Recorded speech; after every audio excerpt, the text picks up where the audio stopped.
inside. Join the discussion and review some of the best paranormal evidence captures from a wide variety of experienced and up-and-coming investigators. See and hear what they capture, where they captured it, and how they captured it. Right now on Entity Voices Paranormal Evidence.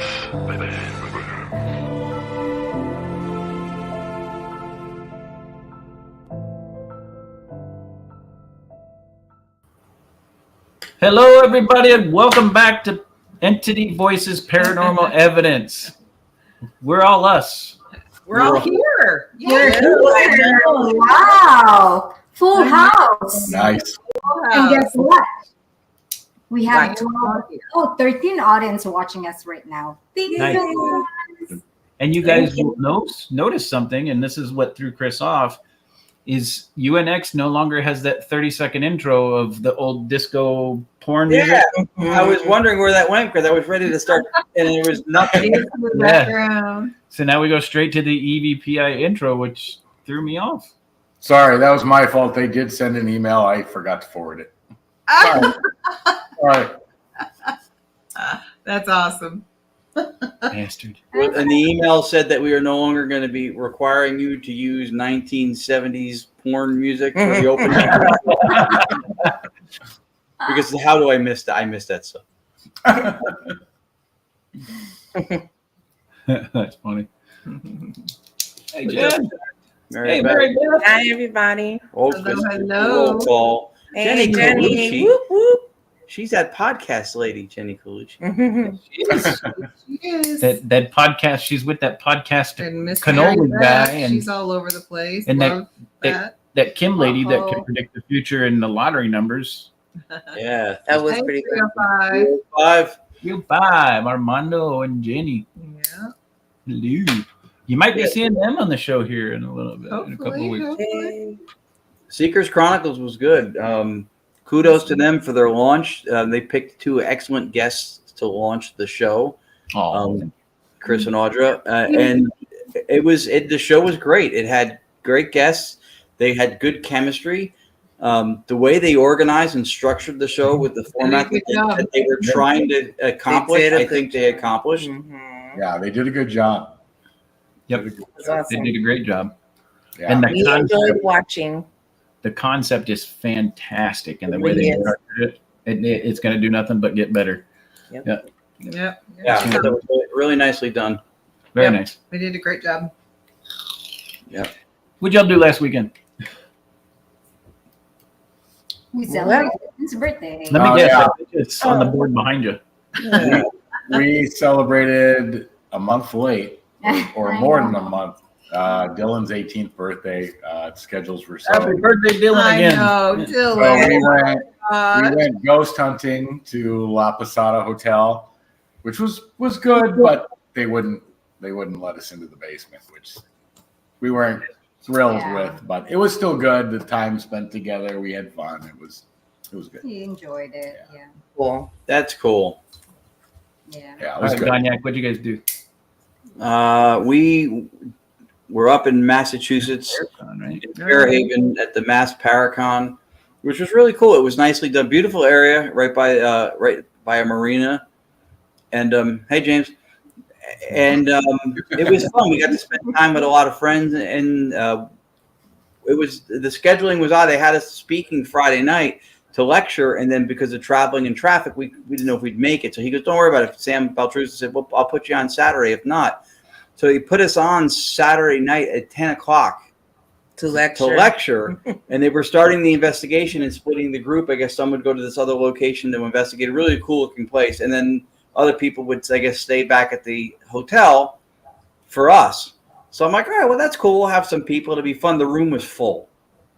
Nice. Like Very nice. a lot of people hung back to see what it was we were doing. And then we ran Statacom a little bit after that. Patty Negri did a seance with a few other women in the room that were also mediums. It was really cool, but nicely done. Good They to see picked everybody. up on my father. Yep. Oh, wow. It was funny because they picked up on him. And so Patty says, "What's your father's name?" And I said, "You're not going to believe this. Lores. And she goes, no. What's your father's name? Lores. That's my father's name. I'm technically a junior. It was kind of funny. Yeah, she thought she misheard her. Yeah, but it was kind of amazing that happened. Yeah. That's very cool. Yeah, a couple of them in tandem. It was really nice, but it was a nice event. We got to hang out with Patty, Rob Thompson, Johnny Zaffis. Oh, Johnny Zaffis, Richard Estep. Yeah. It was a nice. good time. And you mentioned Brian Kano, right? Brian Kano also. Yep. Oh, nice. Nice. Thanks, Michael. Thank you. Thanks, Michael. Thanks, Michael. And that was our guest who said hello, I think. Wasn't that our guest? No. Oh. Nobody will be. Yeah. Okay. That's Oh. what it We're is. guessing. That's what it is. Okay, sorry. So Audra and I did that. I was telling Tony and Cherie before the show, Audra and I did that private with PPIT about an hour and 10 minutes from here. And it was really cool experience. I'm not going to talk about it because it was a private residence, but there was one point where I was picking up that energies were walking through the yard, right? And they'd picked some up on their private cameras and stuff. And well, at one point, Audra and the girls from PPIT had gone right next door is a church with a great big cemetery. And we're talking headstones back to the 1700s, right? Early 1800s, late 1700s. And they had gone over there to try and do a little session to see what they could get in the graveyard. And Zach Bennett and I were standing there talking. I went, you know what? It's a wine glass. I went, you know what? I've got an idea. And I went over to the girls in the graveyard, and they had been, Audra had been doing her K2 thing, and they weren't getting any responses at all. They were. I wasn't. They got a little bit. They were getting responses, but on her on K2. my personal K2, which normally works well for me, not a thing. Yeah. And we were over there for like a half hour. So I came up and they all came over and we were standing there talking, and I said, well, I came over here for a reason. I came over here to address the energies in the graveyard. And I started talking to him and I said, you know, I understand that you're no longer in physical form, and I'm glad that you're passed on and you're at rest, and you travel and go as you are, and you can go see whoever you want to see. You still have your free will. I'm happy that you're at peace. I said, I do have one question and one request from you. I said, would you please respect the homeowners in the blue house just right over here and no longer travel through their property? You're scaring them. They're not used to talking to you like we are. They're not used to seeing you. It's scaring them. So if you could quit traveling through their yard, that would be fantastic. And as I said that, her case too started going. No, it was crazy. Like people were responding. It was a pretty cool experience. Yeah, that's really wow. Nice. Very nice. That's very cool. But that's what we did. And then by the time we got to bed at 4 a.m., Audra slept until 2 p.m. I did. 10. Yeah, she did sleep till 10, which really happened. Yeah. 4 to 10. That's still only 6 hours. Yeah, but I Yeah. went in and put a mirror underneath her nose to make sure she was still breathing. Yeah, 10 o'clock is really late. Don't you know mirrors are portals? You could have did something to her. Yeah. No nose scrying in the mirror when she's sleeping. Her nose could have been in another dimension by now. That's right. You know how many boogers came through that mirror? Oh my God. Alice in the Looking Glass. See the mirror. Yeah. Oh, Alice in Wonderland. That's right. Anyway, that's a power nap. Yeah, pretty I much. I laid down at 4:10 and Chris was up at 6:30 like always. Rich Michelle. Yeah. Dada. Richard. Who's that Richard guy? Dada Michelle. Hey, Rich, we were talking about you a lot at the Mass Paracon. We were telling people a lot about you. So if your phone doesn't ring, it's not our fault. take it off airplane mode. Yeah. All right, guys. So tonight we've got something really, really cool. This is a guy that Cherie and Tony have known for a while, and the rest of us get to meet him here tonight. Well, I've actually got to talk to him a little bit before the show, but so this is Dr. J.C. James Creachbaum. He has been investigating with paranormal for 30 plus years in many different states. There's nothing that paranormal he has not seen or done to help people with paranormal problems. He retired from boots on the ground and helping people in 2019. He's been in a couple documentaries. He's done some speaking engagements. He's also been interviewed on different radio shows, and he is the Monday night host of On Night Dreams Talk Radio Network, which airs at 9 p.m. Eastern. And everybody say hello to Dr. J. Hey, hello. What's up? Hey. Hi, nice to meet you. Nice to meet you too. Hello. Nice to meet you, James. Very nice. Because it's been a while. Yeah, it's been a while since we last talked. Yeah, it has. Yes. So we read how long you've been doing this, Dr. J, but whenever we have a guest on the show for the first time, I ask them to explain to everybody how you got into the paranormal. But as long as you've been doing it, you might want to read it, how long you've been in the paranormal, because with all that history, I don't know if you can remember all of it, can you? I can. All right, here we go. I can. First thing I got started, I've been seeing spirits since about age 3.5 probably. Used to play with a little Native American Indian boy every day, and I didn't know it was a spirit. What do I know back at 3.5 years old? I don't even know what a spirit is. To me, it was just little boy in the neighborhood my age. We'd play together, and every day my mom would make lunch. She'd say, "You want to come in?" I'd say to my friend, "Hey, you want to come in and have some lunch?" He'd say no. He would never come in the house. So one day I asked him, I said, "Why won't you come in the house and eat lunch with me and my mom?" He says, "Now I'm scared of the mean man in there." And he's right, because there was an old man in there who was always had a scowl on his face and was mean looking. And, I'm 3. What do I know? Come to find, looking back now, that was a spirit too. And he wasn't a very nice spirit either. So anyway, this all came to a head one day. I went upstairs. I just got this brand new Spider-Man comic book. I went upstairs to show my mom. She said, "Be careful going back down the steps." I said, "Okay." So I go back downstairs, and at the head of the stairs is this mean old man. And I'm like, "Oh man," I'm thinking, I got to get past this guy. I don't know no better. So I try to scamper by him kind of quick. And when I did, I felt 2 hands on my back, and he pushed me down them steps at 3.5 years old, man. I go head over, there's blood everywhere. It was horrible. I don't know what the guy's problem was, but I'm looking back now, that was an angry old man spirit in the house, and there was a Native American Indian boy outside.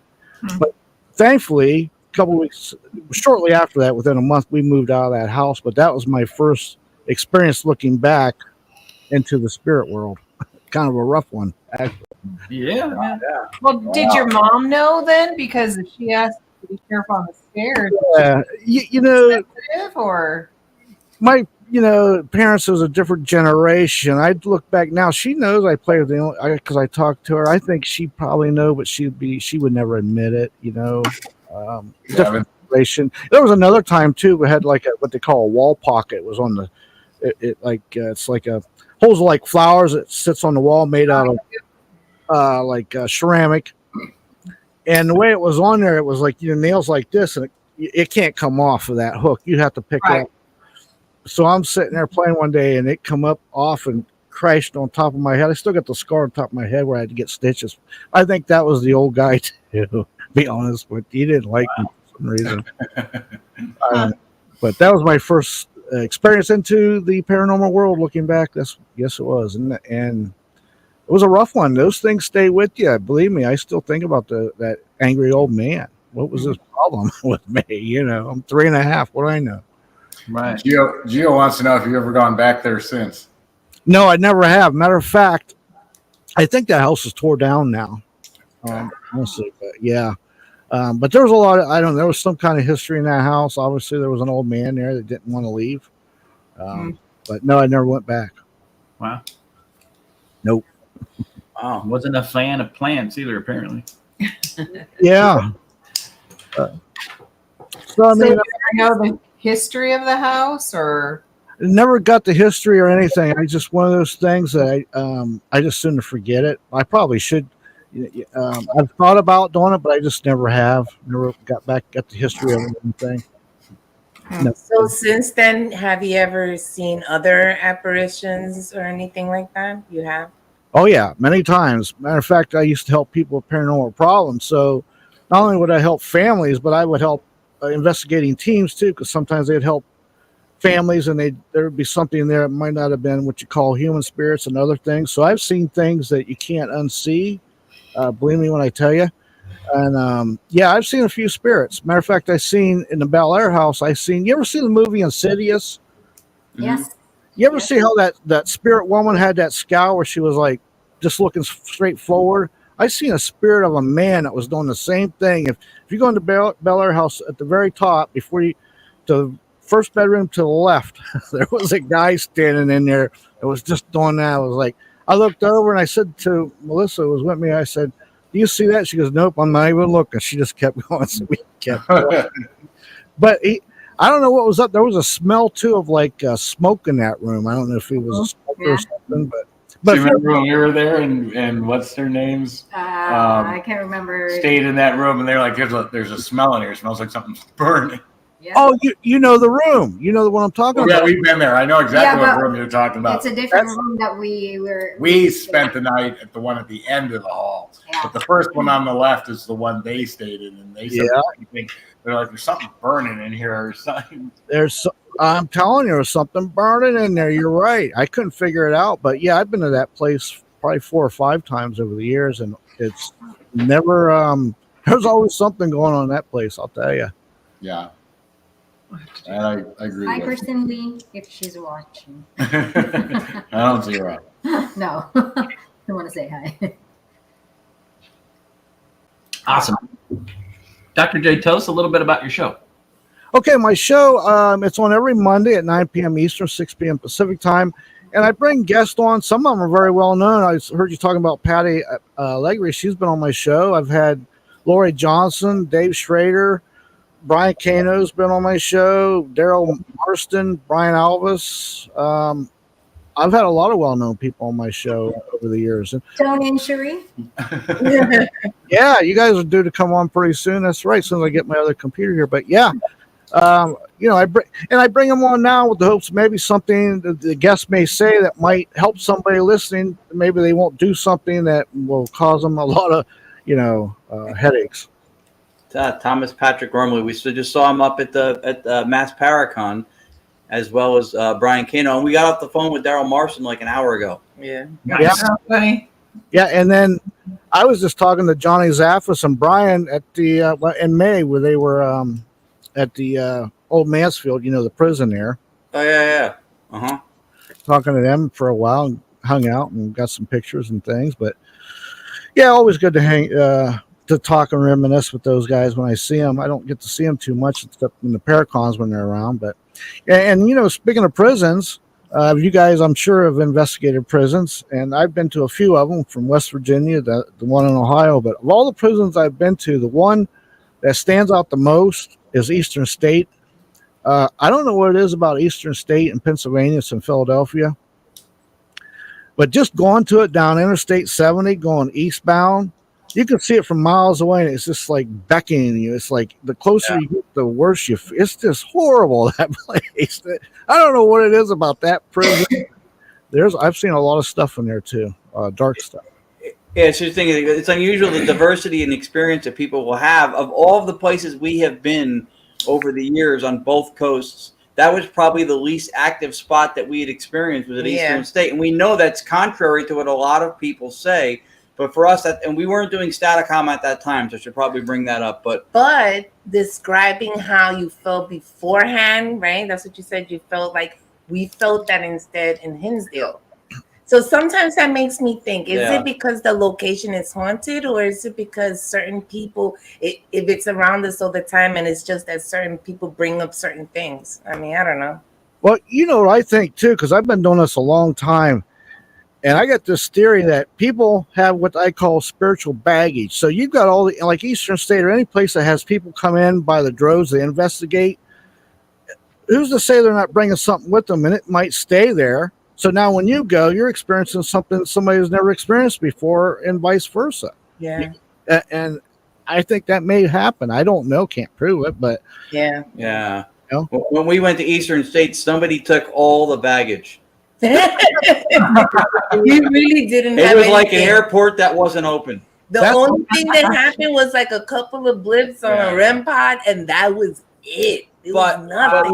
we're very swift to say on top of that we know that like we wouldn't say, oh, that place is BS, it's not haunted, because no, most of the people we hear have experiences there that far exceed what would happen for us. So we understand that was our one time there. Yeah, and that's the thing too. People think they watch all these TV shows and think, oh, there's so much stuff. Man, I've been on shows, I've investigated. You might, as you know, you investigate. You might watch film for 10 hours and not have nothing. You know, they don't jump when you want them to jump. Right. No. But with a lot of years experience, you can kind of narrow it down to certain times and certain things. You can kind of raise the odds of maybe catching something. But other than that, you never know.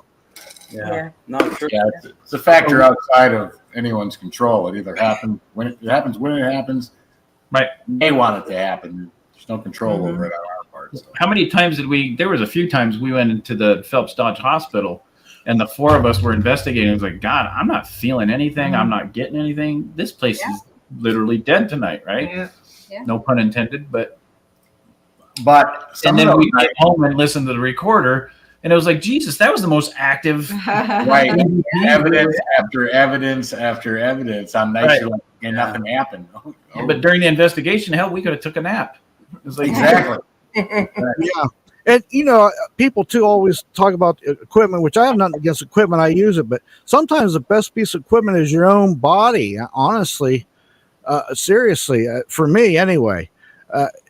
You wouldn't believe it, because sometimes you can just feel these things. It's palpable. I've been driving before, just taking a country drive and coming to an old Victorian farmhouse, and it's like I can feel it. You can it's like pulsating. Yeah. That's how we found the Montgomery house. Yeah, literally. Yeah, I think so. I think a lot of people, that's good advice. I think a lot of people who, as we classify as open-minded, will allow themselves to feel those things, or at least to tune in. And for other people, they don't give themselves intellectual permission to experience things beyond, instrumentation. For some reason, maybe they'll trust more because they feel that it's objective, when it's not, because you're subjectively interpreting the data. But they don't let themselves, like, they're not, maybe it's like a preconceived belief before they get there. But we always say, like, the intellect is the bouncer to the heart. Like, you feel things, allow yourself to experience and feel those things. Yeah. And there's a lot. Listen, there's spirits around, I think, all the time, 24/7. Honestly, I can go to a certain store. It starts with a W, and I'm telling you, I can feel spirits just going in there. I don't know if they're following people around or just hanging out, but sometimes you can just feel them. It's like, what is going on? Yeah. You know that happened to me in Walt Disney World. In Disney World? Yeah. Really? Oh yeah. Yeah. Yep. It was in oh my God, in the walk. Was it the walk? Oh my God, I can't remember which, because I'm so bad with directions and stuff. But it was She's bad with directions. When we were carrying equipment out to the car from the hotel, there's only two ways you can go. We came in and out. We loaded our stuff in, and she stopped carrying it back, and she was calling my phone. She goes, "I don't know where the car is." Is it City Walk is Universal Studios? Yes. What's the other one? Disney. Downtown Disney? I think it was in Downtown Disney. Oh yeah. And I walked a certain area, and all of a sudden, it was like I would have passed out. It was this heavy pressure that I said, "Whoa!" I said, "Something happened here. Something's here, but this is weird." And You should actually look it up.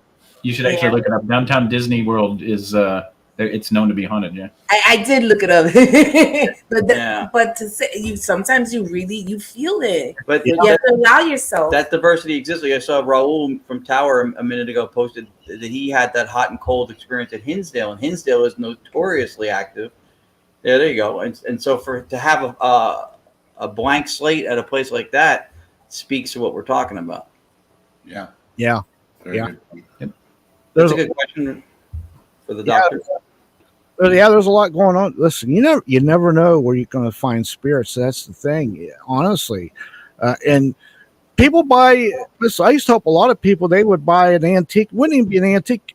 Spirits can attach to objects. Can't prove that thing, but I'm telling you, people have brought things in their house. The next thing they know, they've got things going on. The only thing they did different was bring something in the house, remove it, and it goes away. So, can you prove it? But, their life was much happier after the object was removed, as Johnny Zaffis used to do himself. Right. That's right. Yeah. So Todd and Carmela want to know, do you think those that have a hard time opening up or feeling things actually are open for a split second when they actually hear a disembodied voice? Not necessarily, I don't think. I've heard both. Yeah, I've heard some disembodied voices. I tell you, when you hear them, they're very shocking.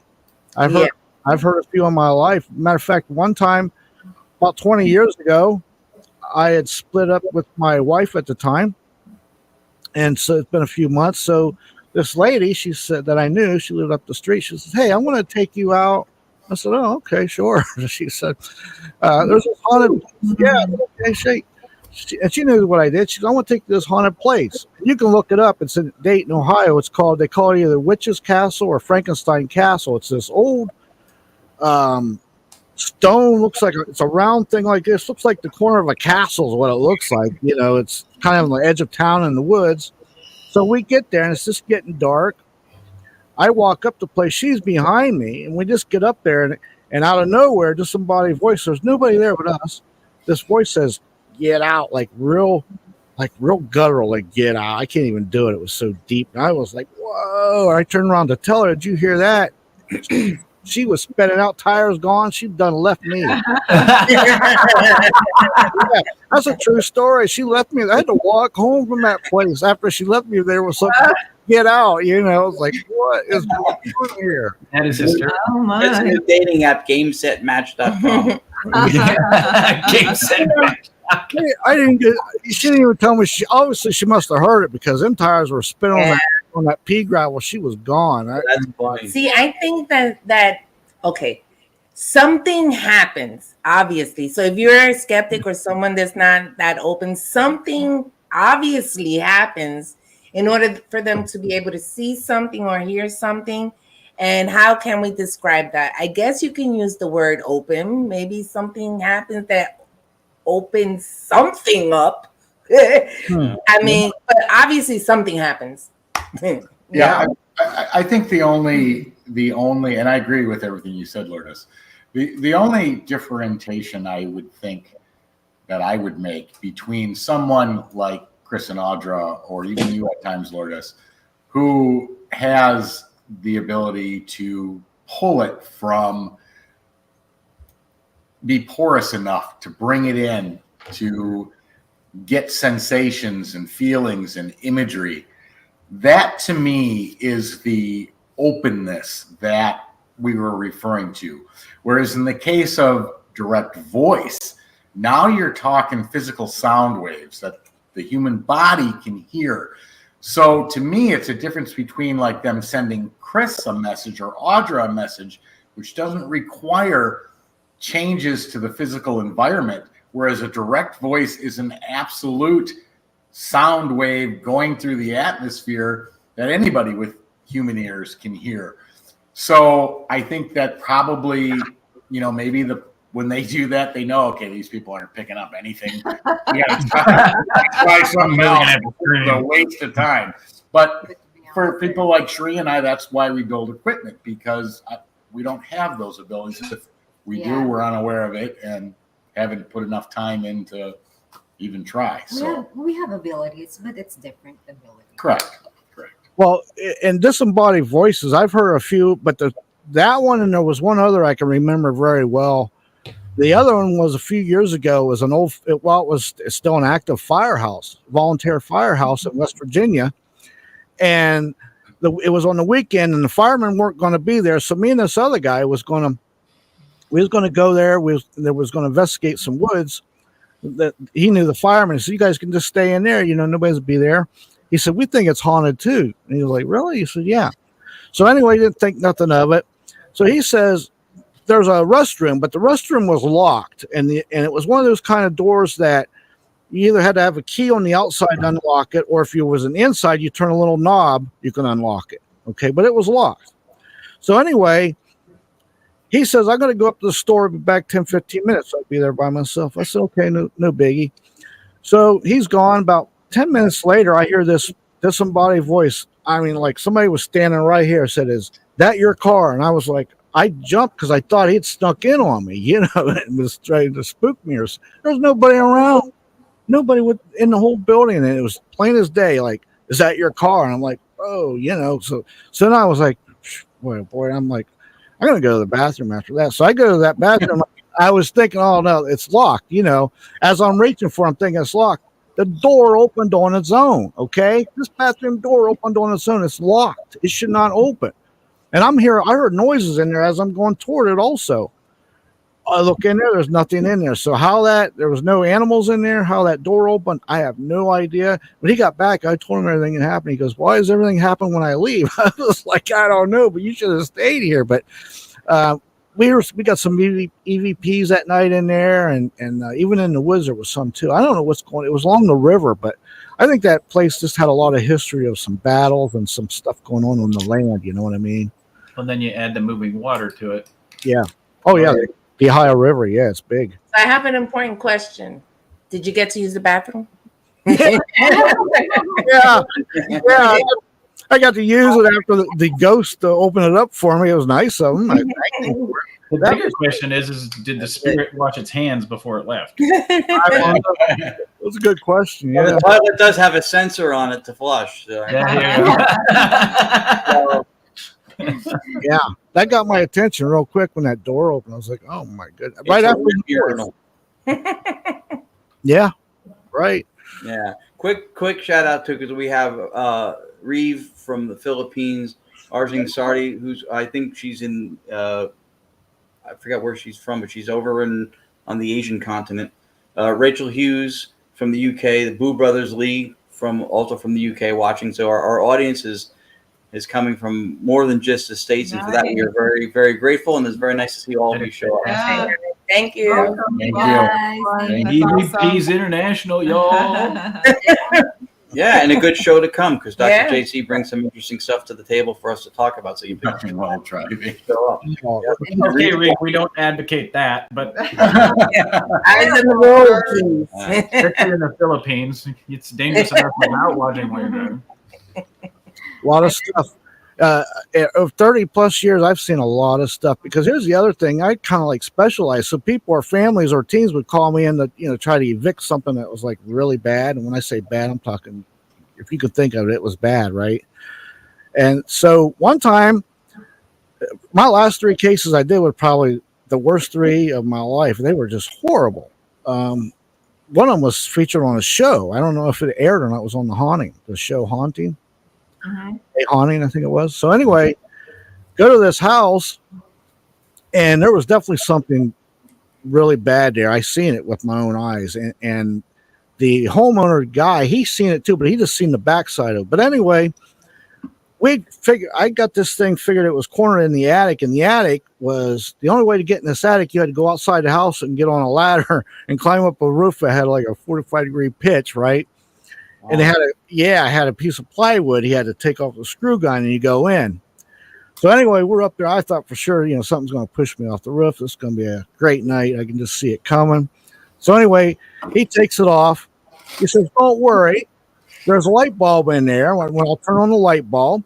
So he reaches to turn on the light bulb, and it's one of them strings you got to pull. So before he pulls the string, he doesn't even hold the string. The light bulb explodes, right? Okay, that right there is a red flag. When a light bulb explodes, it just exploded. He was like, "Oh, that's weird." He's like, "Oh, that's weird." I'm like, "Yeah, I didn't say nothing." He goes, "Don't worry, there's another one." So there's like 2x8s in this attic. You got to walk on it. You're going to end up down in the kitchen. You're going to fall through the sink, right? This is a horror show to all ground. I'm like, "Oh man." So anyway, he gets back to the other light. He pulls on the light, and as soon as he turned this light on, it had like loose insulation in between these 4x8s. And when he turned it on, it was like a tornado. This thing had come up out of there, and when it came up, it like brought a little bit of that insulation up like a tornado, and it went down and out this, like where the roof comes over where the floor is, and went out. And He goes, "Holy cow, did you see that?" I said, "Yeah, I was hoping you didn't see the face because it looked like something with big spikes coming out. It was horrible looking. I seen it. He just seen the back of it. He didn't see the face, so he didn't have any nightmares. Because you can't unsee that stuff, right? So he just seen the back of it. He was freaking out. I'm like, don't freak out too bad. You're going to end up down in your kitchen, you know." So we get, yeah. That's funny, yeah. Oh, one false step and you're down. These are the hazards of investigating. People will tell you, you know, bed bugs and cockroaches and mold, black mold and asbestos and all the, you know, rotten floors and termites and you know, Tarantulas. Yeah, there's tarantulas. Scorpions. Yeah. Snakes, you name it. I've seen it all. You never know. So anyway, we got that out of there. But I was there for like 26 hours getting rid of that stuff. There was a lot going on in that house. It was just horrible. And that was a family that lived in that house for 20 years, no problems. All of a sudden, one day they had problems. For 5 straight years, they had 3 teams in there and 2 priests. In 5 years, couldn't get rid of it. And what had happened? Their son's kind of autistic. He's an older. He's a grown adult, but he's got, like, you know, the mind of maybe a 12-year-old autistic. And he'd play online games. And there's a lot of bad people online, and they were having him do some incantations and saying rituals and stuff out loud, and he was invoking and writing things in his life that he didn't know no better. You know, there's a lot of bad people. This is what happened, but it took a lot of detective work to figure this out. You know, because I had to do a lot of questioning. We finally figured out what caused, because, you know, all of a sudden now 20 years, you're not just going to have these horrendous hauntings. I mean, horrible stuff. You know, crucifixes flying off the floor, off the wall, and going 20 feet across the floor. It was mimicking their pet dog. It was mimicking the wife, their child, the husband, everything. You can name it. It happened in this house. Okay, so finally we figured it out. We got rid of this thing, but it took a lot out of me and the team. If I didn't have a team there help me, we'd been in trouble. But there was a lot going on there. And that perfect example. You know, the kid's got a heart of a gold. He don't know no better, but somebody took advantage of him, having him say these things, was inviting these horrible things into their life. And then once you invite something in, whether unbeknownst to yourself or not, it's hard to get rid of that stuff, man. It's tough. Wow. You mentioned that other teams and individuals, priests, have been in and out of there. In your experience, because you help people, and it seems like that has at least some emphasis on residential, what are some of, at least one maybe, miscues that you find teams that go into residencies to do something consistently, where if you put data together, you would see like this is like a common 1, 2, or 3 things that they do that don't help? The toughest thing is a lot of these TV shows people get these ideas. We'll start a team, we'll do it, we'll have fun, and honestly, the paranormal can be like drugs, man. It can be very addictive to people. Honestly, it can be very addictive. I could take it or walk away from it, but some people it's very addictive. And anything that you do too much of, regardless of what it is not good for you. It will catch up to you eventually. And then a lot of teams, they don't have a lot of experience. So somebody's calling a team that doesn't have a lot of experience. They're having them come in to help them, and maybe they haven't dealt with really dark stuff. Or maybe they haven't studied these things, and you start poking a bear, it'll poke you back, man. I've had to help teams because, you know, they weren't experienced, and it followed them home, start messing with their dogs and their pets and their family and their jobs, and that stuff's not fun. Listen, paranormal is no joke. It can be serious at times. People don't realize it. It doesn't happen often, really, because it doesn't, but it does happen. It's not a joke, and because when it does happen, you are not going to be happy. It's not fun. So ill prepared is what you're saying, and I would agree. Yeah, that's the main thing. Just not prepared, you know, because everybody wants to help somebody, but the thing is, if you don't have enough experience or studied enough up on it, you can make things worse. Because like that family I just told you I helped, they had 3 teams coming and 2 priests, and every time they left, about 2 weeks later, it got worse because they were poking and made it mad, you know. And the thing is, they had what you would call, you can't prove this stuff, but they had what you call spiritual portals there, because they were by him reciting certain things, it kind of opened things up, a portal there. Well, here's the thing: if you got a spiritual portal in your home, And I don't care if you can bring the Pope himself in, he's going to clear the house, but he's not trained to find and close portals. He don't do that stuff. It's just something that's not in his wheelhouse. He doesn't do it. Yeah, he can exercise, get things out of there, but he's not going to find or close a spirit portal. And if you don't do that, that highway's still open, and 2 weeks later, things still keep coming back in. You're right back to ground zero. Yeah, I think you bring up so many great points with that. I think that our paranormal culture has manufactured this desire or need for accolades and achievements, regardless of having any kind of a foundational backing, whether it's through studies, through empirical experience, through learning from other people. Like it's something. Feathers and caps are most important. Like just how I did this. I helped this people. I'm on the poster for this event. I'm being advertised for this, and it's not about what those things mean. It's about just having those things. It's having feathers in the cap, but not knowing what the feathers actually are symbolic of, right? And I think that would be one of the reasons that would happen is that everybody wants to just rush in and do something. They want to operate on a level without, like, I wouldn't buy a shoulder pads and a helmet and call the NFL and go, I'm ready. Yeah, right.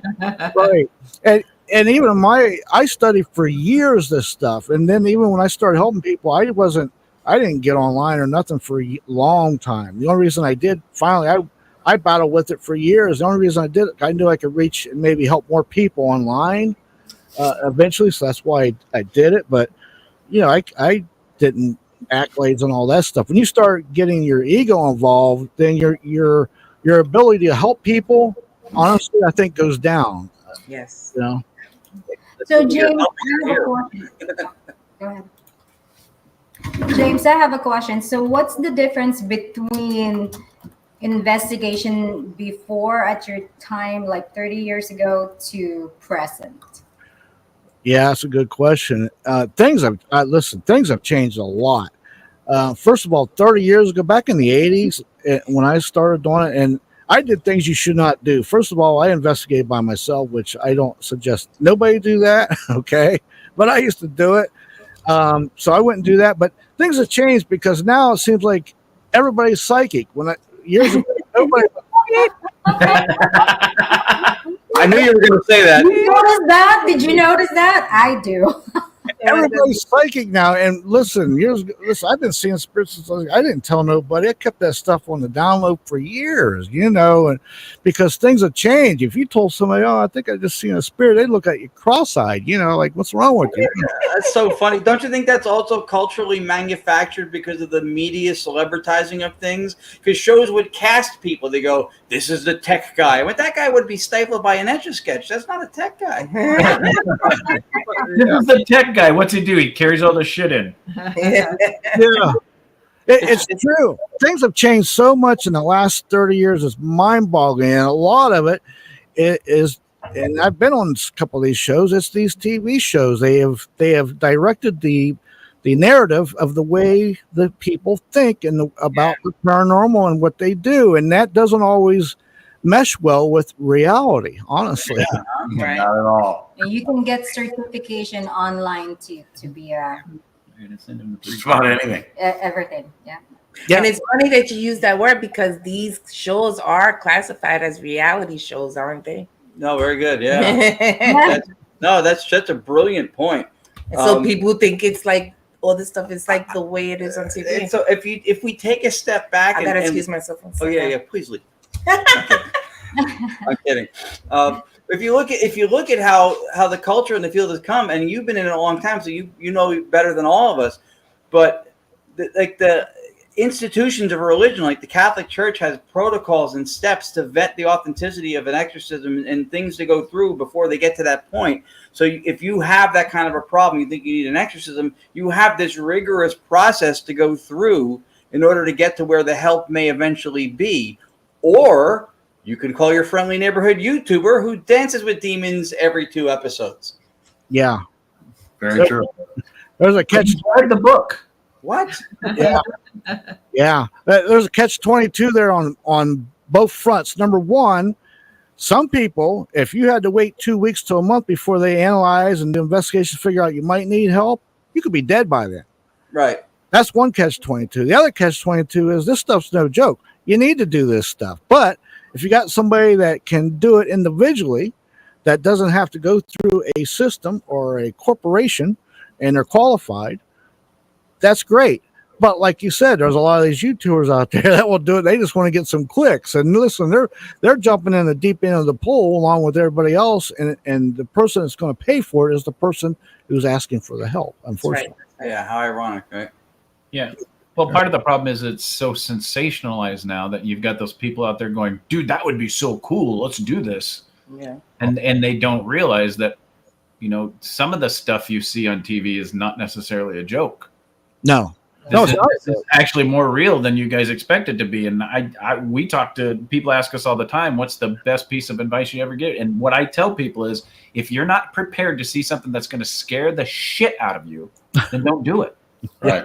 Because you're gonna get into it deep enough. At some point, you're gonna see something that's gonna make you cry, mama. Yeah.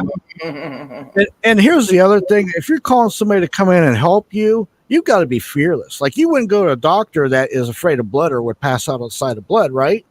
So if you're calling somebody that is going to be scared of everything they see, how the heck can they help you? I know.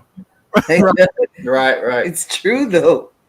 No, and I think the YouTubers are not helping, or they're not even pretending to help people. They're just experiencing them all the time. Yeah. And that's where we are in the state of today. Everybody wants to get their clicks or the YouTube views up, and that's great, but you've got to watch how you do it especially with the paranormal. You just do. Yeah, true. Dr. J actually sent in some photos from some of his investigations. You guys all want to look at them? Sure. Yeah. Yes, photos with Chris Allgood. Who's saying no to that? So what we'll do is we'll go ahead and share them. We can talk throughout these because these are videos. So tell us what this is, Dr. J. Okay, that is a close-up of an orb that I've actually seen with my eyes. Now, orbs is a whole nother. You want to get an argument? Just tell people orbs or humidity, bugs, and dust, and people will fight you for these things. But I'm telling you, That's true. let me put it like this: in my world, real orbs you can see with your naked eye, and most of them they undulate and they give out a light from within themselves. It's hard to explain, but that was a close-up of one from a still shot from a video. And it was kind of green colored, which was weird. So anyway, that's what that's from. That's cool, and the way you described it was I thought awesome, because I think it becomes almost trendy to dismiss them, and I think in some instances they are dismissible, but just like everything else, with a blanket statement, you cannot wipe the slate clean and go, none of this stuff is relevant. There are instances like this that are very difficult to explain. Yeah, and listen, if you really want to see a real orb, there's a episode with Nick Groff and Katrina Wiedemann. Mm-hmm. They're at Bobby Mackey's in the basement. Mm-hmm. They caught a real one on video, and it's just like I said, it's undulating. You could tell a real one from. If you can't see with your naked eye, it's not. It's dust or it's humidity in the air. It's something else. Honestly. Yeah, that's fascinating. It is great. It almost looks like a close up under a microscope of like a cell. It does. Yeah, that's what I I literally said the same thing. I'm like, it looks like an embryo. Yeah. Well, if you know anything about cells underneath the microscope, is there's an outer wall that holds. I don't know what the term is for the inner stuff, but it's literally the energy, the Like the nucleus or something, right? Exactly, of the cell. You can see that here. You can see the outline. Like the membrane. Correct. Yeah. Is it cytoplasm? And anybody who knows physical principles of energy, the easiest shape for energy to take is round, is a ball, is a sphere. Correct. Yep. Now, if you were to turn this one like a whitish yellow color, this is almost similar to what we caught at Tala going down the hallway, the one that was pulsing and then turned and went out the doorway. Same shape, because when I zoomed in on it, when I freeze framed it on the video, same shape, same nucleus type situation here with the membrane. It didn't quite look like an embryo in it. That's kind of creepy. It But does what it looks like to me. I'm just going, it's an ultrasound. It's a boy. It looks like You can see it right here. It's a boy. I have a picture also. I captured that orb at San Carlos, but the orb that I captured, it has a face in it. Oh, nice. I've seen those But before. yeah, Even if you go through pictures that people post on the internet saying orbs, and then granted, I agree with Ron completely. There's a lot of stuff out there that's just dust, but does that completely defeat the fact that this really could exist? No, it could. It absolutely could. But even if you go through those photos on the internet, you will see ones that clearly show what looks like a face of a man or a woman or a child, and they're very prevalent like that. Yep. Now, while we're on orbs, let's go to this one, Dr. J. Talk about this one. Yep. Okay, that one is in the attic at the Bel Air house. I'm sitting there, as you can see me, on the couch. Okay, and we got a video running, and that is an orb. You can see the streak that is leaving. You can barely see the streak that is coming from the ceiling down. I caught it with my eyes. The video, we got it on camera, thank goodness, and it was undulating and kind of like pulsating, and it came straight down and it left like a streak behind it. It was freaky looking. You can see it's got a trail behind it. Yeah, it Like was a freaky. star. That's either an orb or somebody's about to get knocked out with some plaster. Listen, that attic in a Bel Air house can be freaky, and it happened right there. Boom. Yep. What's even more weird is that black circle around it. It's Yeah. Yeah. Yeah. That was freaky. That's a protective shield. Yeah. Who's the guy down here that has no clue what the hell's going on? That's me. I'm sitting there, right? Oh, is that you? That's me. I caught it on my peripheral vision. Like right after that, I looked up and seen it, and I said to the lady downstairs, I said, "Tell me you got that on the film." She said, "Yes, unbelievable." That is cool. Wow. that's a good question, Richard. Yeah, that is cool. Yeah. But it was one of them old cameras they were using to investigate, so that was about as good a picture as you could get from it. You know? That's still pretty cool. The good part was you can see that the trail was leaving. You know, that was wild. Well, here's what's even more interesting is you see that the lamp is casting a shadow. Yeah. This is not. No. And it was dark Nothing and there at all. Yeah. it was dark and kind of dark in that attic. We didn't have lights on in there.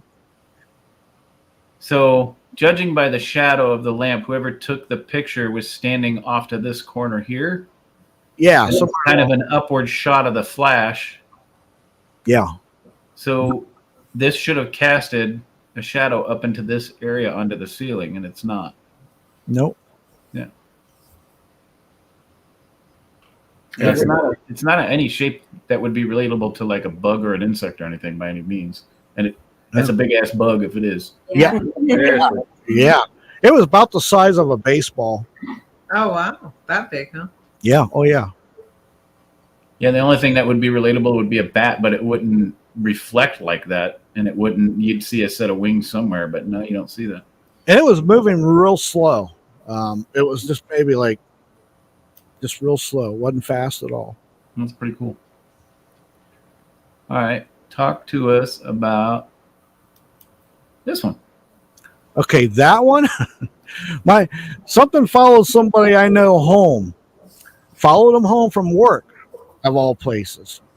All of a sudden, I'm sitting there. I would go let their dog out at lunchtime, and I'm sitting there, me and another person at the kitchen table. It's about 2 PM. Okay, and I'm telling you what. I heard, imagine taking your hand and this wall behind me and smacking as hard as you can, right? I jump up out of the chair. I'm like, what? I thought my brother-in-law came home and was sneaking up on me and scared me. I turned around. I jumped out. I mean, it spooked me bad, you know. It's like, wham. Nothing. There's nobody around or nothing. I was like, okay, something's going on here. Okay, I get it. And so the person, I asked him, you notice anything? He said, yeah, something's going on in my house all of a sudden. So I took a bunch of pictures. I walked around, and in the basement, I could feel it. And I felt something between the washer and dryer.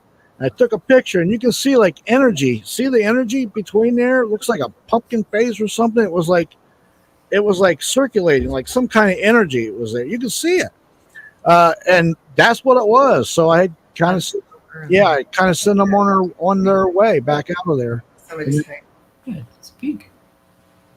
Microphone's right here. I know.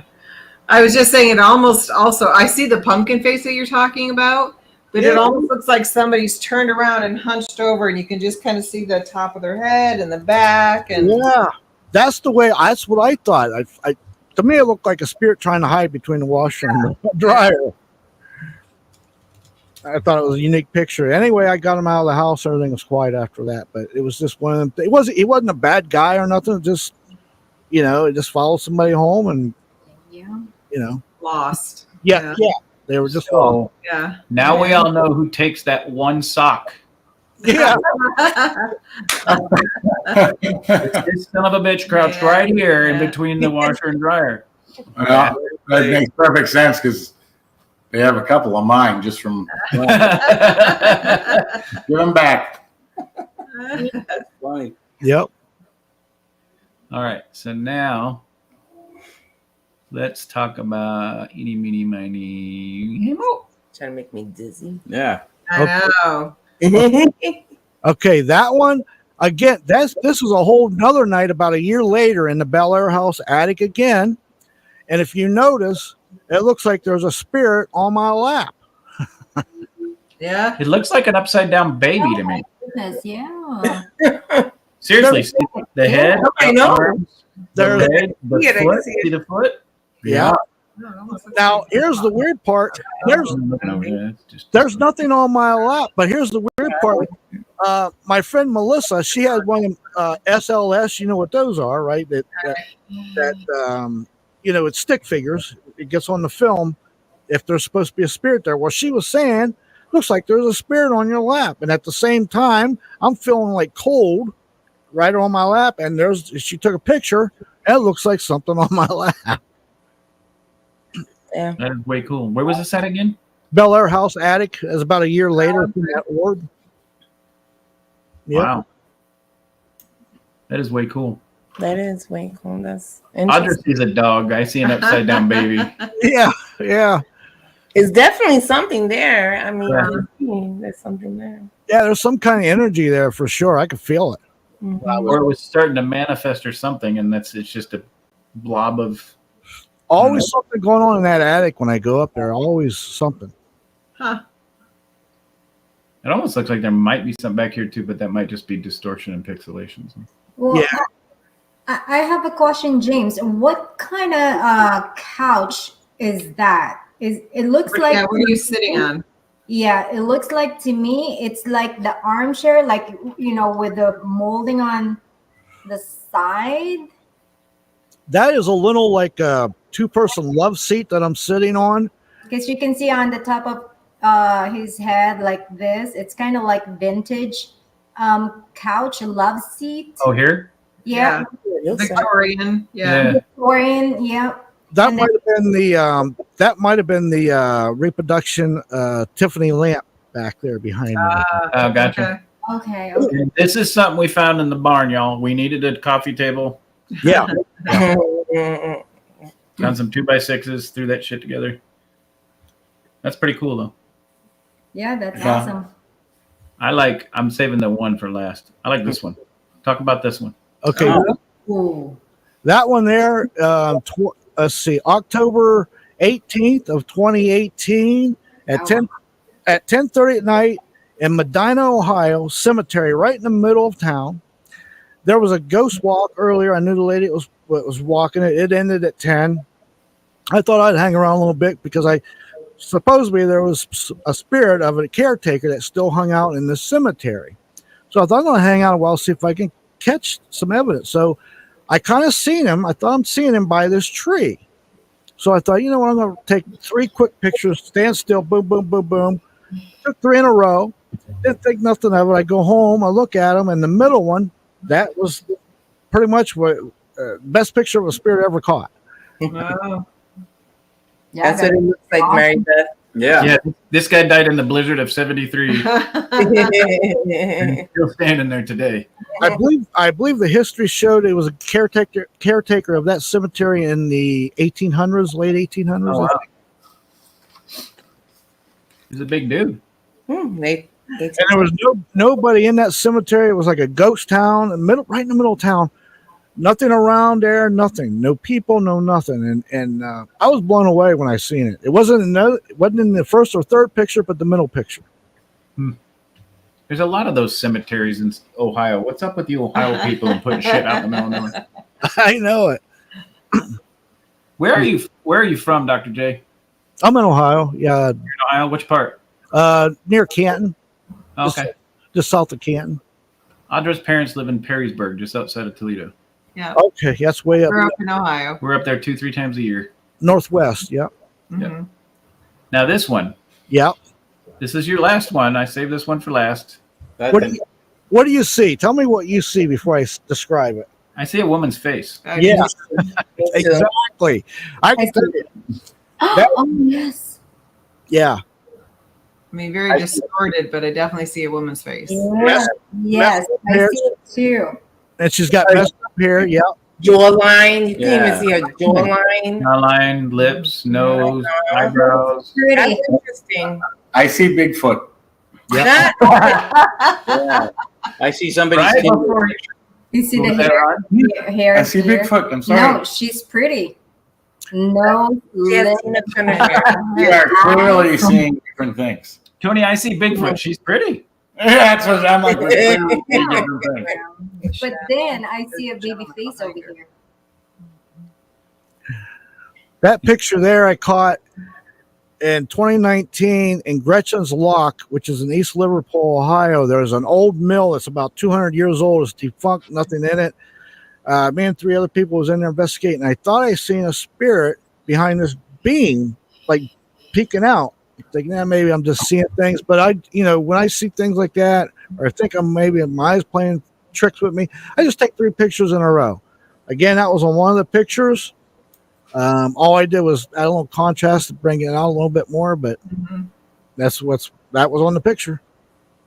Yeah, she looks like she's in despair, sad. Yes. Yeah, and I did some history there. There was a couple deaths there. One of them was a poisoning, a jealous kind of a love triangle poisoning. Yeah.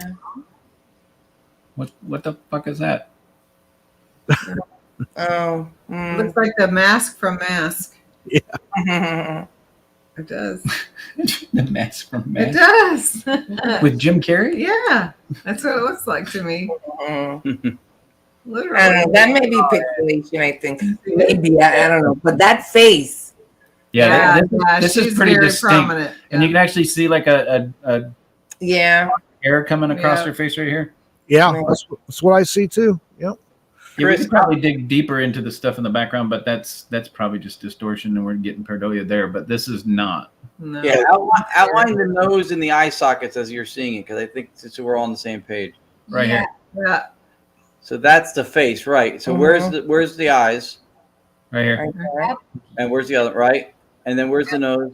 Nose is right here. There's a nostril right there. Yeah, and the mouth. Right here. Yep. Yep. All right, that's Lower lip, upper lip, and then the chin is right here. We're on the Yeah. same page. It almost looks like a pointy ear on that one side too, but I'm not sure. Oh, yeah, it really does. Yeah, it does. Over here. No, up here. Well, Here, like a And fairy. I agree with Peg. Oh. Joy. I think what Yeah. Peg says also Yeah, is her what I eyes, see. Her eyes her eyes closed. closed. Her eyes are closed. Yeah, her eyes Yeah, are her eyes closed. are closed. Yep. Yeah. Yeah.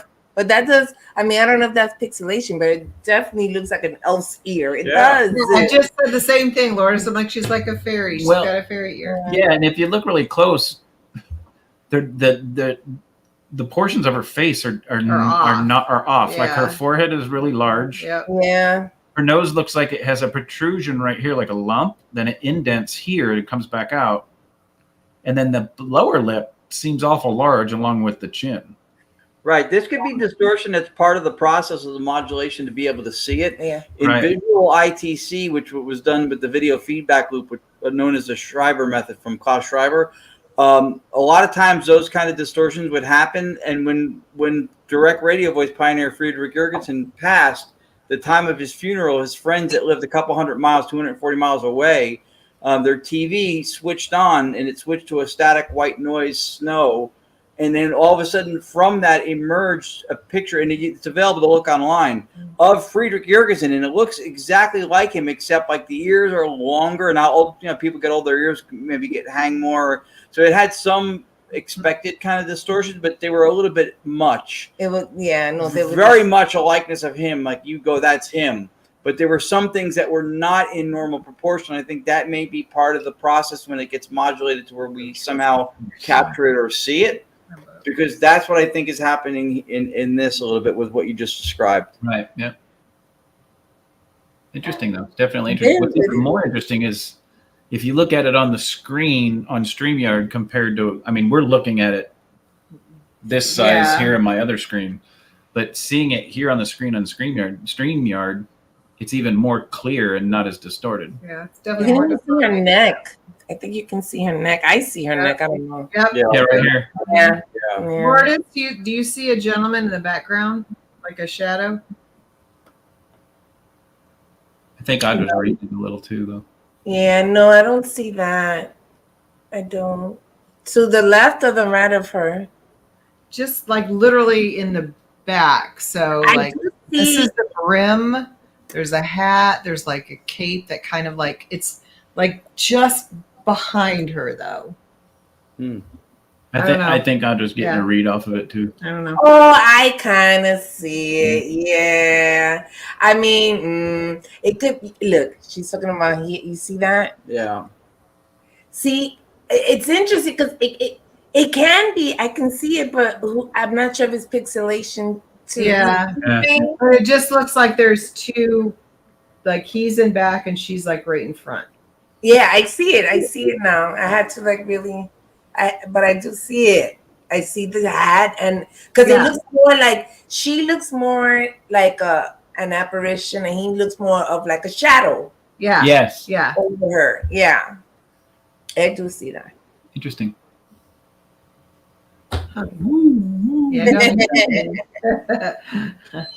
It's different. I mean, if it's pareidolia, it's a good pareidolia because, but to me, when I saw that face, I was like, "Wow, that's a face." No, I don't believe. No, I think the face for sure. Paraphobia. I think that's a freaking face. Yeah. But the other stuff like the ear, like it looks like an ear, but I'm not sure. And then the shadow, the same thing. I see it, but I don't know because it could be part of her hair. Right. Well, so let's get a little more detailed and pull all pareidolia out of it. Is the skin tone in the face is completely different than the washout pixelations all up here. Plus, you got the eyes, the nose, and the mouth, and the chin. Right. Yeah. So even if you take the facial features, where you see the brightness of the skin tone is basically bone structure. Yeah. Yeah. To where up here it's just washed out pixelation.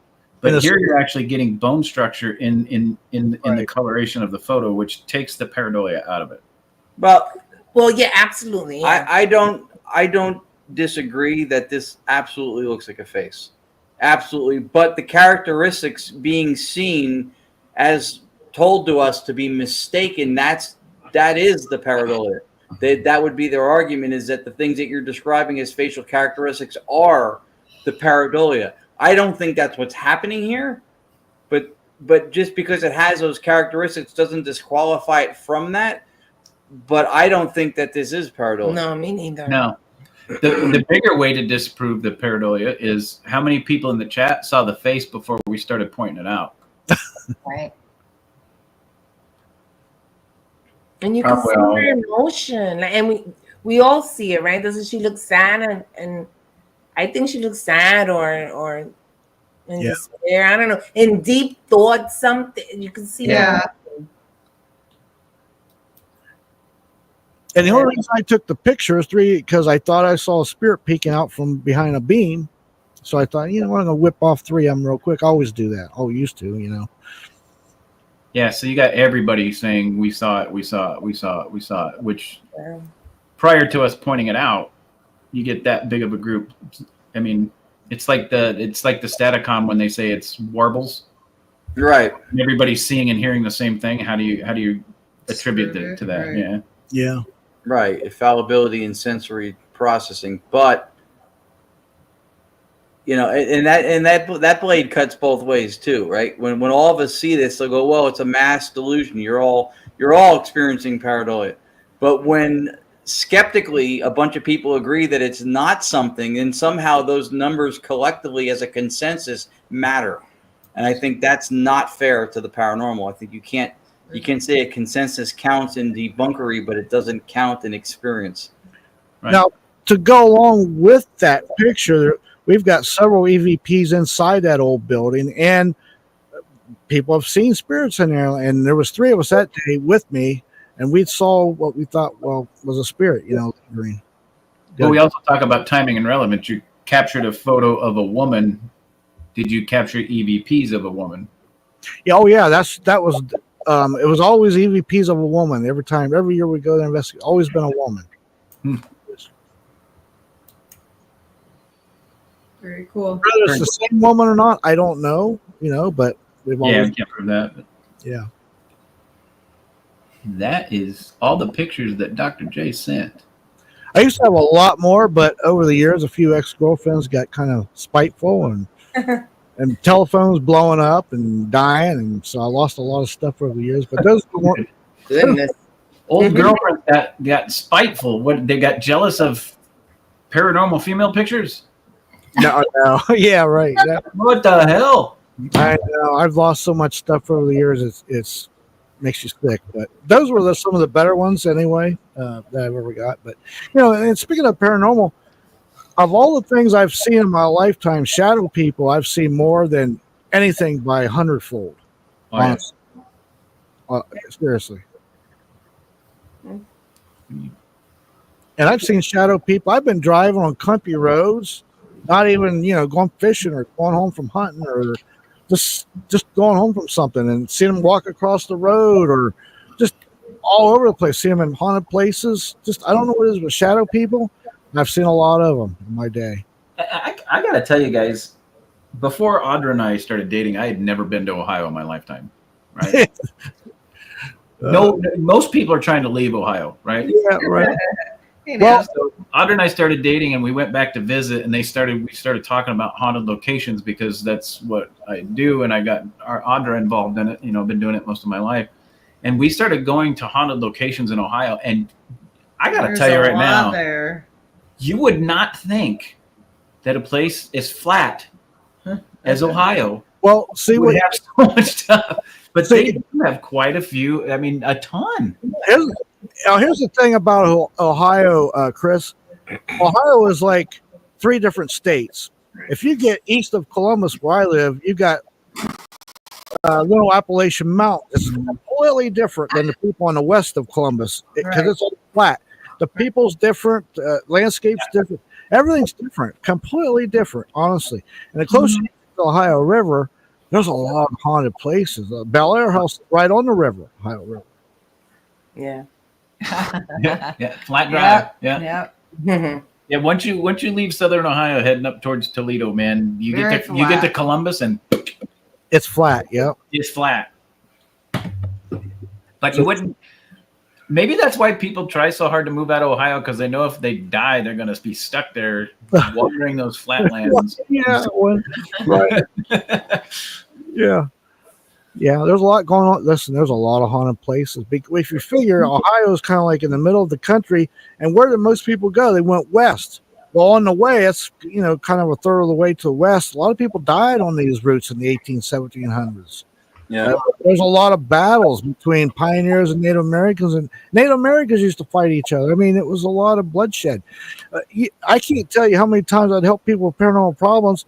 They bought a brand new house, a house maybe just built. Why is it haunted? It's not the house, it's the land, man. The land, you don't know how much history it can be on that land of bloodshed. Right. So true. All right, Dr. J, we have reached the point in the show that we call shameless plugs. And when we say shameless, we're talking shameless. Go all out. Go all out. Don't hold anything back. Tell everybody about your podcast, where they can find you, when it's on, where they can find you, what parts of Ohio you're in, where they can come see it and maybe do some investigating with you or touch base with you. Well, I am in Dover, Ohio, which is just south of Canton. Easy, you can find me on Facebook, X, TikTok. Easy to find. Just punch up Dr. JC or James Creachbaum. You'll find me.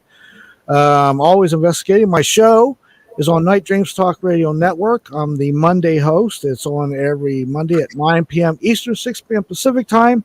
And I'm on all the major apps, Spreaker, Spotify, TuneIn. You can catch me on there. I bring great guests on. Some of them are well known. Some are very well known. And we're always talking about paranormal or scary things. Like, matter of fact, my guest tomorrow night, Justin Burroughs, he grew up in a haunted house from age like 9 to 14, and he had horrific things happen. You got to tune in to find out, but I'll give you one tidbit. He woke up with his bed going up and down like this. That was his first paranormal experience, the first day, and it got worse from there. Okay. So, but yeah, I bring people when we talk about that. You can check out my website, jcthehitmanshow.com. Also, we have other great shows from Wednesday through Friday. Gary is the host of those, where he covers most of the UFO and cryptid type stuff. So we cover it all. We've had top names. You name the top names in the paranormal of any field. We probably had them on one time or another. So that's about it. Awesome. We appreciate you coming on and sharing your pictures with us and talking about the paranormal with us. Yeah. All right, guys. What does the EVPE team have coming up next week?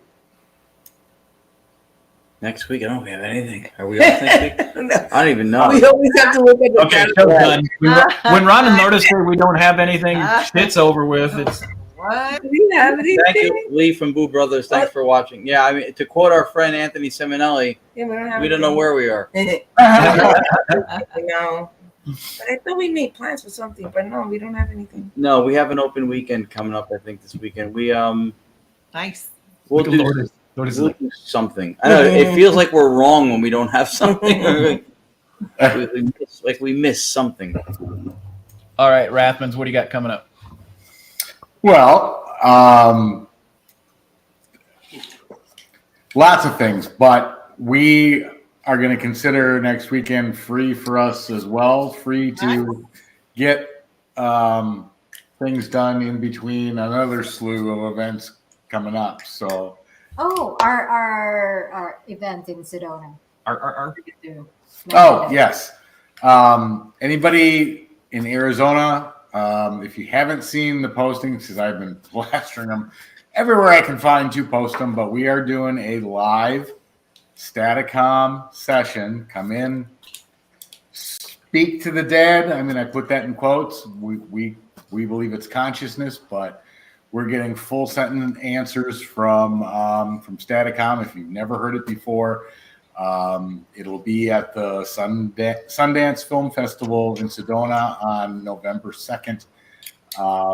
So grab a ticket. The link is there, and come up and have a listen for yourself.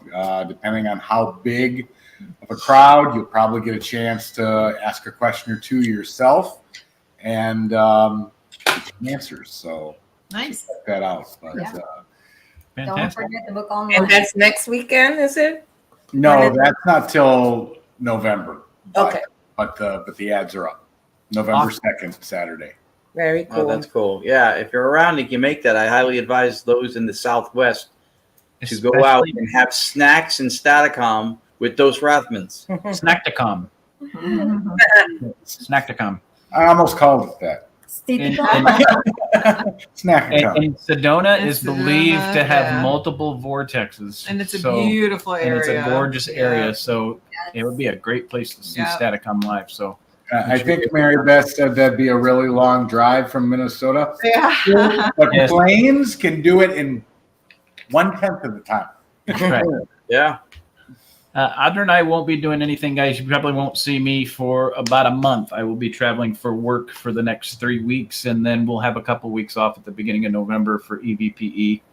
The Staticon team has some exciting stuff coming up. So the first couple weeks of November, we will not be live on the air, and then for the next 3 weeks, we will be. But Chris is going to Atlanta, and then DC, and then Nashville for work. So unfortunately, I won't be here for the show. But I will make sure that there's a show for you guys to see, and you'll get to see the rest of the EVPE team while I'm out. So I will be watching and saying hello, and somebody's got to take over the Stay Haunted.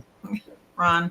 I'm giving you guys plenty of notice for the next 3 weeks. You need to write some shit up. How about we call you up when it's time and you can just do it? Just get on the phone, Do it Grace. for- Stay on it. Do it from my phone from the Hilton. I'm coming to you live from the Hilton. If Chris was Stay Can you Haunted. just come in for that? If you guys want to, I'll send myself the link and I can jump in from my phone if you guys want me to. There you go. Yes. I should be to the hotel by the time the show starts. So. But we'll definitely see you guys. I'll see you guys in a few weeks. But everybody else, thank you, Todd and Carmela. Oh, something really exciting that I really am pumped about right now that we just locked in while we were on the show. We will be doing Tala in May with Dos Cocos and Frankie Adeo. Oh, that's nice. Yay. Very cool. Private Yeah, at that's Tala cool. in May with those guys. So that ought to be really good fun. We've been to Tala twice already. It never disappoints, and we get to actually investigate with Frankie Odeo for the first time. So that should be pretty cool. First time. That's going to be so Yeah, that's a cool. fun And experience. Very And it's cool. of course the Cocos. Everybody loves the Cocos. They're just Absolutely. phenomenal people. So we're excited to see them again, and we'll actually get to see them in November. They're coming down again to do the Montgomery House. So I like that saying. Yeah. Quick, stay haunted and run. There you go. Haunted and run. I like quick, that. stay haunted and run. That might be Chris for the next 3 weeks. But guys, thanks for tuning in this week. Everybody will see you again next week. I'm gonna miss you guys, but I'll see you guys in a few weeks when I get back done. This whole work thing is bullshit. Dang work. But the work thing is what funds our paranormal, so gotta keep doing it. So Thank make you sure so you much. guys all come in next week. Thanks everybody. Thanks Dr. J for joining us this Yeah, week. Dr. JC. Thank And you. to our faithful loving audience and Thank friends you. that join us every week. Thank you guys so much. And guys, remember, if you want to investigate the flatlands of Ohio and see guys that have been frozen in time and still haunting the cemeteries that they're in, and women's faces in places where you never expected to see them, you got to visit Dr. J. You got to visit the flat, freezing lands of Ohio. But most of all, guys, you got to stay haunted. We'll see you guys later. Have a good night. Bye. See ya. Thank you, guys.